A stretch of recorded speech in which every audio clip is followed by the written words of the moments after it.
Hi guys, I'm Mr. Porter. I'm the early childhood school psychologist, but I'm also at Midland Trail. Today I'm going to read chapter 4 of The Lemonade War. I hope you guys have liked the first 3 chapters. I think it's a really good book. It kind of goes into some of the stuff that I actually work with, so it's kind of cool. Full disclaimer, I'm going to misspell or missay some of these words, and you're going to understand that nobody's perfect. We all say things differently. So I'm going to try my best, but hopefully we can get through this in one piece. So I'm going to start with chapter 4, called Partnership. Now it's nice because they give you a definition of each of the chapters here. So here's what a partnership is. It's 2 or more people pooling their money, skills, and resources to run a business, agreeing to share the profits and losses of that business. Okay, so let's get started.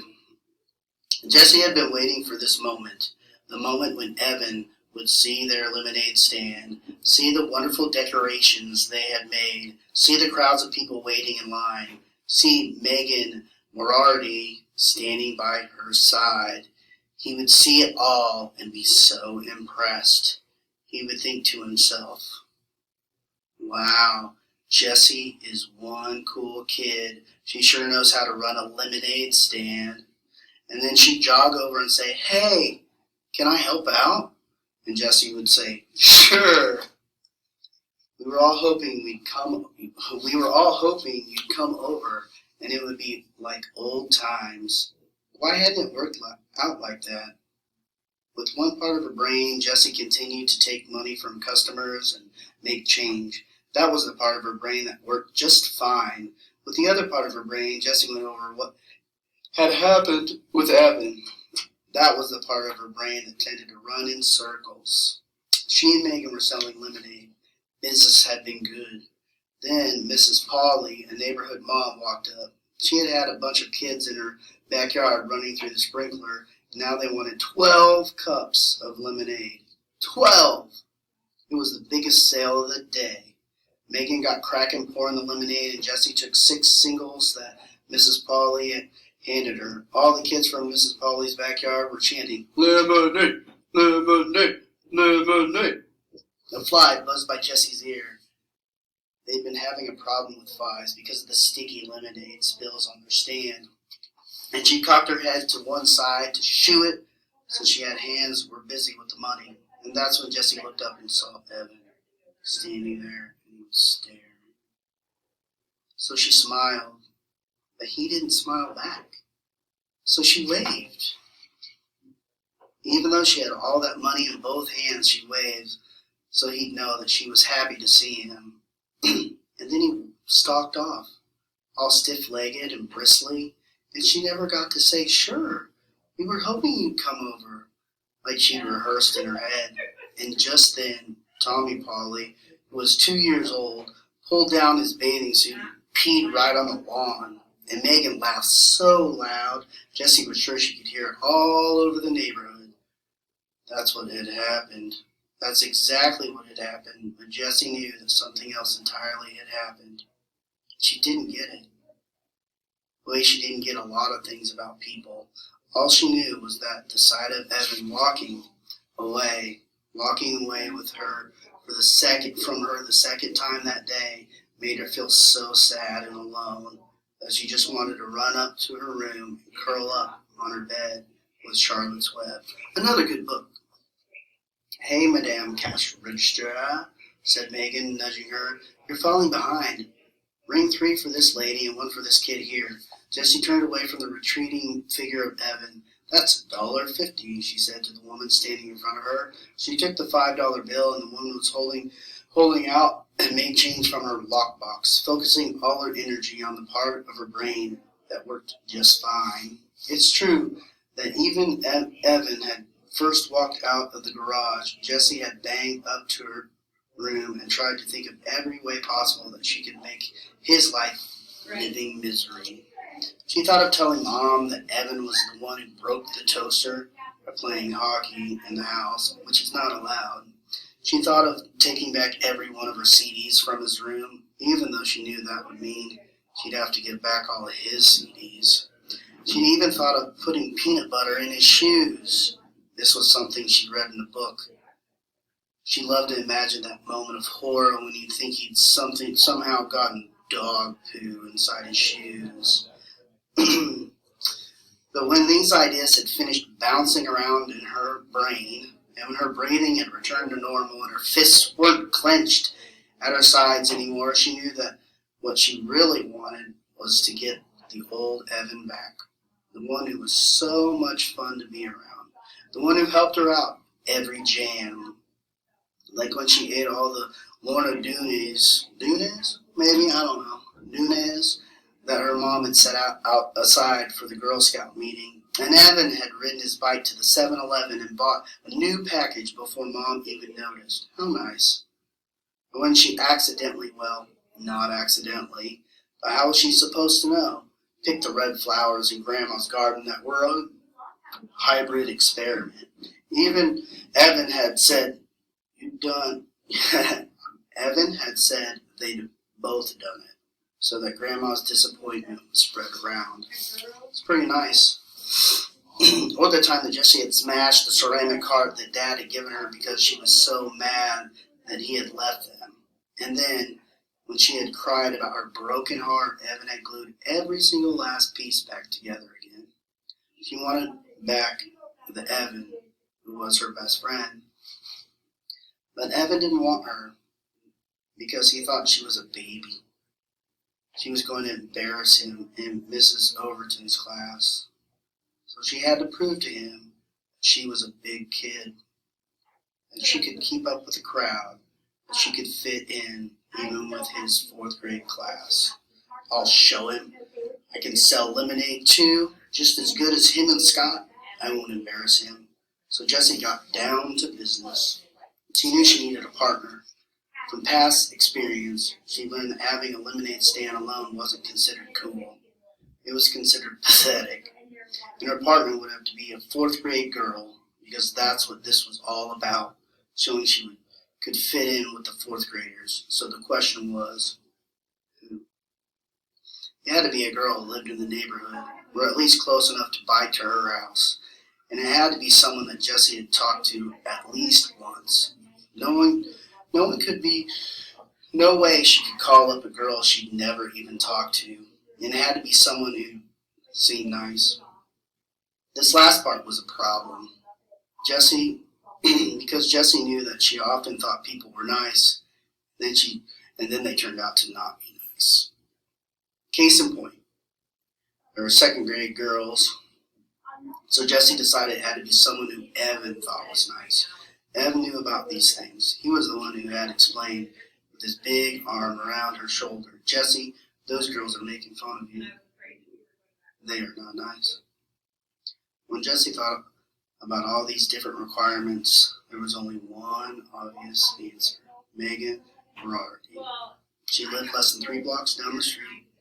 Jessie had said hi to her a few times while biking in the neighborhood. And Evan must have thought she was nice because Jessie had found a piece of paper in the trash can with Megan's name written all over it. Why would he cover a page with her name? He didn't think she was a nice person.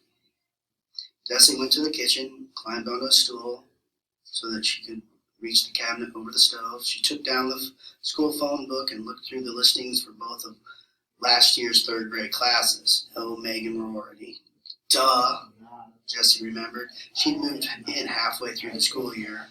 With a sinking heart, Jessie checked the town phone book. No Rorty family listed on the Damon Road.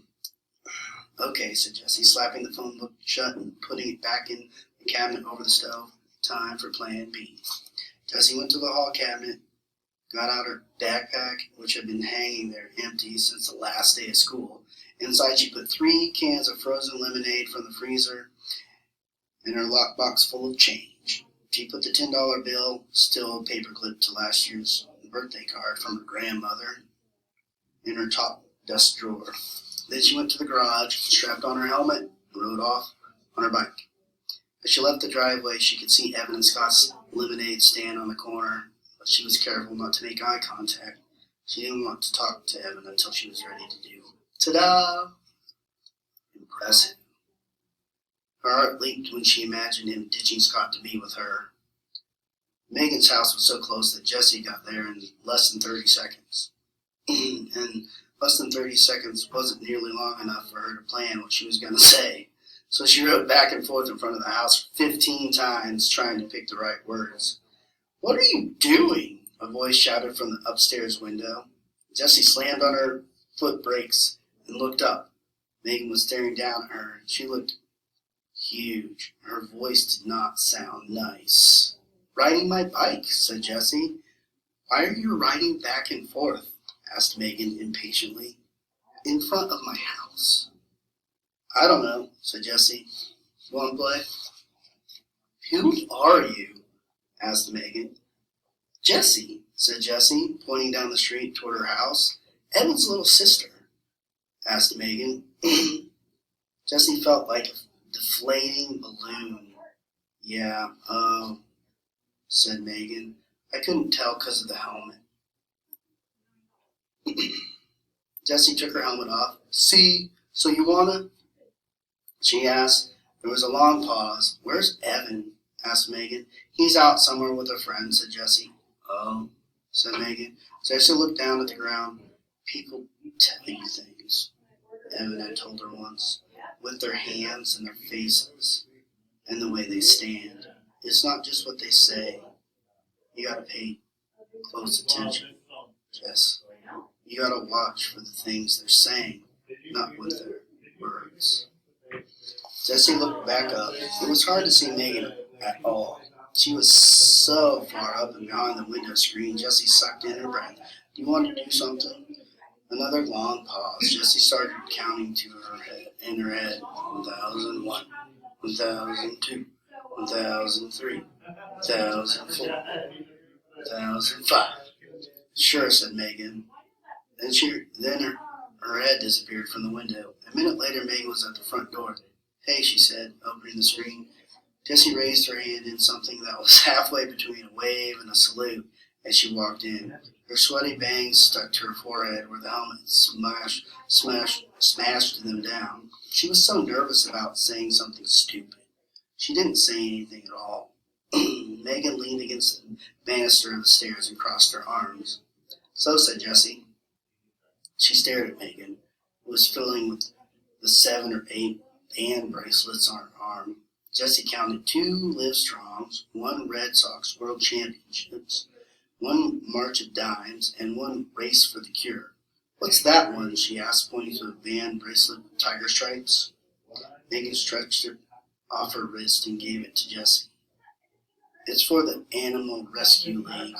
My mom gave them some money, so they gave us this, a bumper sticker." "I've got 22 band bracelets." "That's cool," said Jessie, handing the bracelet back. Megan flipped it back on. She continued to play with the bracelets on her arm, running them up and down, up and down. "So what do you want to do?" asked Megan. "I don't know," said Jessie. "We could, I don't know. Let me think. We could have a lemonade stand." "Ugh," said Megan, sounding bored. "Aw, it'll be fun. Come on." "We don't have any lemonade," said Megan. "I've got 3 cans," said Jessie. She flipped the backpack off her back and dumped out the 3 cans of frozen lemonade. Her lockbox came rattling out too. "What's that?" asked Megan. "My lockbox," said Jessie. "We can use it to make change." She felt her face getting red. Maybe 4th graders weren't supposed to have lockboxes. "How much money have you got?" asked Megan. "You mean in change or all together?" Megan pointed at the lockbox. "How much is in there?" $4.42. 14 quarters, 5 dimes, 3 nickels, and 27 pennies. Jess didn't say anything about the $10 she left at home. Both of Megan's eyebrows shot up. "Exactly?" she said. "What do those eyebrows mean?" Jessie wondered in a panic. Why was Megan smiling at her? "Jessie, those girls are making fun of you." You're not nice. Jessie didn't say anything. She had a sick feeling in her stomach that was going to turn out badly. Megan straightened up. Wow, you're rich, she said. Want to go to the 7-Eleven? We could get Slurpees. But, Jessie pointed to the cans of lemonade on the carpeted hallway floor. The frost in them was already starting to sweat off. We could do the lemonade stand later, said Megan. Maybe. Jessie thought of Scott and Evan, racking up sales 2 blocks down. How was she going to prove herself to Evan if she couldn't even get Megan to have a stand? How about the lemonade stand first, Jessie said, and then Slurpees without earnings. I bet we'd even have enough for chips and gum. You think? Said Megan. I know, said Jessie. Look, she held up a can of lemonade. It says right on the can, yields 64 ounces. So we get 8 cups for each can and sell each cup for half $1. So that's $4. And then there are 3 cans. So that's $12 altogether, right? The numbers flashed in Jessie's brain so fast she didn't even need to think about what she was multiplying and dividing and adding. It just made sense to her. Hey, how old are you? Megan asked, looking at her sideways. 8, said Jessie. But I'll be 9 next month. Megan shook her head. That math doesn't sound right. No way we can make $12 from just 3 little cans. Uh-huh, said Jessie. I'll show you. You have a piece of paper? Jessie started to draw pictures. She knew that other kids couldn't see the numbers like the way she did. They needed pictures to make sense of math. Look, she said, here are 3 pitchers of lemonade, because we've got 3 cans of lemonade, and each pitcher's got 64 ounces in it. See, she's got the 64 ounces. Now, when we pour a cup of lemonade, we'll pour 8 ounces, because that's how much a cup holds. You don't want to pour less than that, or people will say you're being a cheapskate. So each pitcher is going to give us 8 cups, because 8 times 8 equals 64, right? We got more pitchers here. Now, we'll sell each cup for 50 cents. That's a fair price. That means that every time we sell 2 cups, we make $1, right? Because 50 cents plus 50 cents equals $1. So look, I'll circle the cups by 2s, and that's how many dollars we'll make. So you count them. Here they are. Megan counted the circled pairs of cups. 10, 11, 12. That's how much money we'll make, said Jessie. If we can sell all the lemonade and we do the lemonade stand. Wow, said Megan. You're really good at math. She puffed her cheeks out like a bullfrog and thought for a minute. Then she popped both cheeks with her hands and said, whatever, let's do the lemonade stand. Or thing. Jessie felt soaked in relief. Maybe this was going to work after all. An hour later, Jessie and Megan had transformed the little wooden puppet theater in Megan's basement into the hottest new lemonade stand on the block. The stand was decorated with tissue paper flowers, cut-out butterflies, and glittery hearts. It was a showstopper, and boy, did people notice it. Kids in the neighborhood, strangers walking their dogs, moms strolling with carriages, even the 2 guys fixing the telephone wires. They all came to buy lemonade, and just when Jessie and Megan were on the verge of running out, Mrs. Moriarty went to the store and bought 3 more cans, free of charge. So when Mrs. Polly asked for 12 cups at exactly the moment that Evan rounded the curve and saw her lemonade stand, Jessie felt like she just scored 100 on a test and gotten 5 points for extra credit. So why did Evan stomp off? And how come she didn't feel like she'd won anything at all? Thanks, guys.